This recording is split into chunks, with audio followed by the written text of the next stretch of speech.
President Obama is applauding Congress for passing a $1.1 trillion bill to fund the government and avert the possibility of a shutdown for the first 9 months of next year.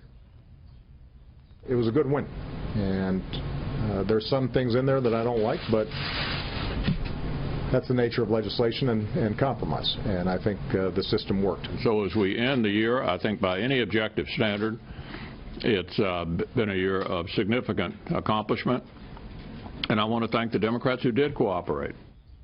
But some in Congress, particularly conservatives, are upset and consider the agreement a capitulation. Correspondent Doug McKelway tells us why. Thank you very, very much. House Speaker Paul Ryan may have dodged a bullet with today's passage of the budget bill, but it came at a cost.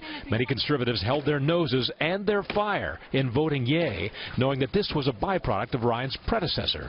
I didn't want him to walk into a dirty barn full of you-know-what. So I've done my best to try to clean it up. Ryan acknowledged on more than one occasion he was put in a difficult position. You know I don't like this process, right? I mean, you know that we inherited a process, a cake that was pretty much more than half-baked. I don't like the way that these bills come together. Next year, we're going to do things differently.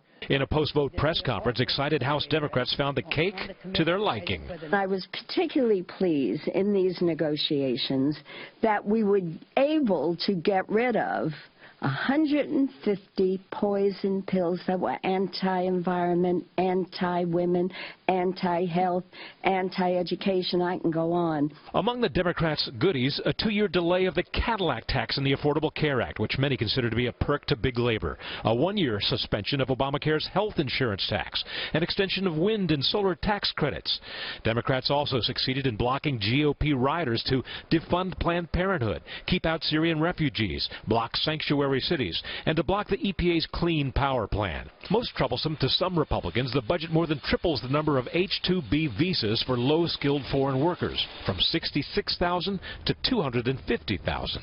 The American people clearly do not favor those kind of increases in workers to take jobs competing with our lowest income Americans, people who are struggling the most. But Republicans can savor their own victories. The deal increases defense spending well above the 2011 sequestration caps, and it lifts the ban on the export of domestic crude oil. All victories tempered by the realities of divided government. When the American people elect divided government, they're not saying don't do anything. They're saying look for the things you can agree on. This may be the last of the hyper-contentious budget battles of the Obama era. When this budget is done in September, the country is going to be focused and in the home stretch of a heated presidential campaign, likely winnowed down to just one Republican and one Democrat. A continuing resolution will likely carry the country through until January of 2017, when a new president and a new Congress take the reins. Bret?